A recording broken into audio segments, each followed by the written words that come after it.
everyone, welcome back to this master series on learning coding patterns. My name is Muhammad Ali, and today we are going to solve this question of LeetCode, which is 283 move zeros using two pointers approach. Okay, so in simple words, what this question is telling us, this question is asking that you have to put all zeros behind non-zero elements in a given array. Okay, but there's a condition: without disturbing the order of occurrence. Whose order of occurrence? These non-zero elements. So whichever non-zero element is coming first, let's say this one, so it should come first and this zero should be put behind. And then if this 3 is coming before 2, then this 3 should come first, and afterwards it should be followed by 2. Okay, so this pattern should be kept. Okay, this pattern should not be disturbed.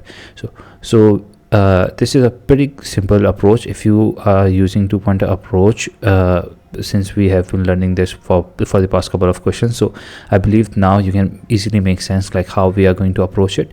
But let's see. So we are using two pointers, okay, P1 and P2.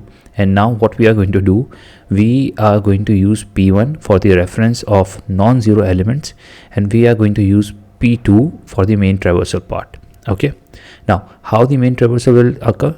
This main traversal will happen by checking whether the P2 is pointing towards a non-zero element or not. If P2 will be pointing towards a non-zero element, then what we will do, we will simply swap whatever the element P2 is referring towards with the element that P1 is referring towards. Okay, so what will happen, P2's element will be given to P1 and P1's element will be assigned to P2. Simple as that. Okay. So let's jump towards understanding it. So here we have P1 and P2, both are initialized at 0th index, and both are pointing towards this element which is 0. Okay, now if P2 is pointing towards 0, we will not do anything and we will simply move one step forward.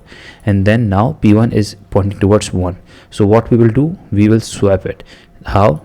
Just put 0 here, assign this 1 to P1, give this 0 to P2, and move P1 one step forward. Okay, now move P2 one step forward. Now again P2 is referring towards 0. If P2 will be referring towards 0, we will not do anything. Okay, so P2 will move one step forward. Now P2 is referring towards 3. 3 is a non-zero element, so what will happen, we will assign this 3 to P1 and this 0 will be given to P2. Now P1 will be moved one step forward.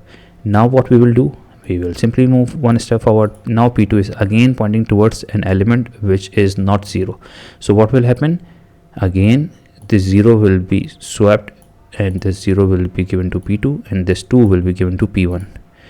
Now we will move one step forward and then P2 will move one step forward, and here finally P2 is referring towards 12. 12 is again a non-zero element, so what will happen, we will simply give 0 which was referred by 1. So P1 was pointing towards 1, P1 was pointing towards 0, so 0 will be given to P2, and this 12 which was originally like referred by P2 will be assigned to P1. Okay, and now we will move one step forward, P1.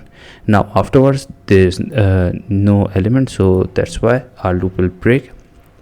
Now what will happen, we will simply return this array. So this array will be our answer. Okay, now if you give it a thought, you will understand, like let's say if this question, rather than just asking us that you have to give an array, what it was asking, like you have to give the number of non-zero elements. So what would have happened, we would have simply returned P1, because if you count the index at P1 is referring towards, it is 0, 1, 2, 3 and 4. So basically 4 elements are those elements that are non-zero. Okay, this is the index. Okay, this is not the position, this is the index. So at 4th index means like there are 4 elements that are non-zeros.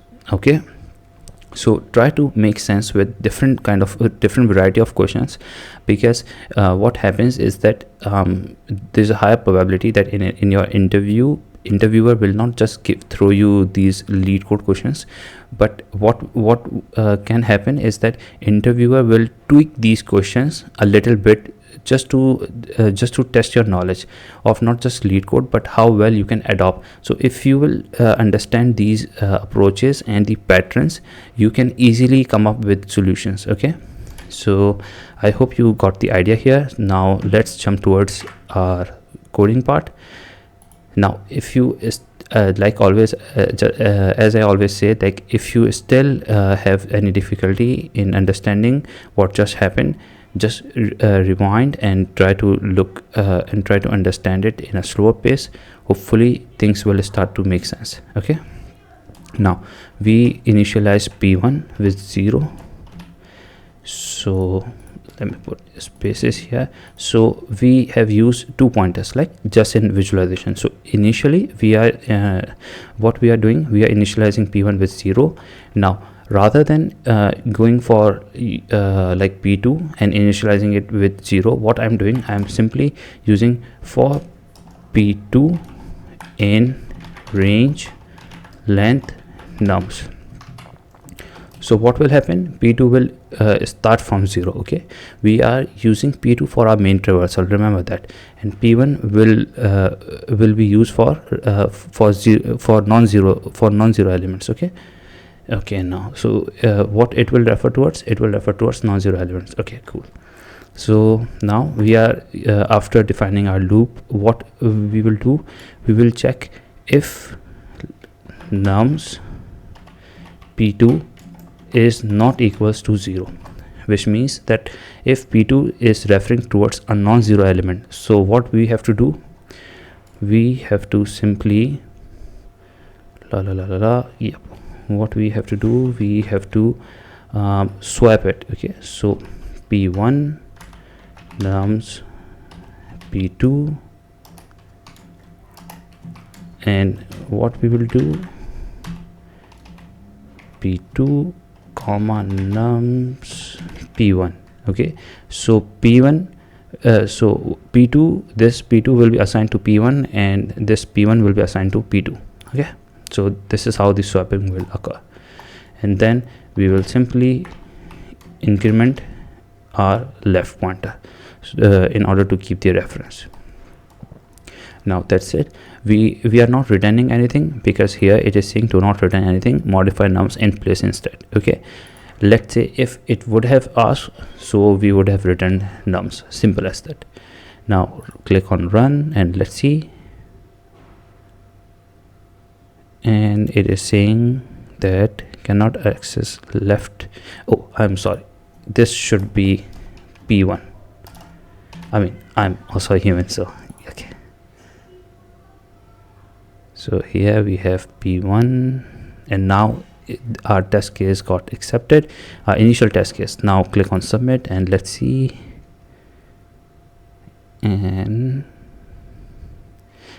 fortunately all test cases got accepted. Awesome. Now that's it for this easy question. Hope you this question was easy for you as well, and you have understood how things are working and how this code is written.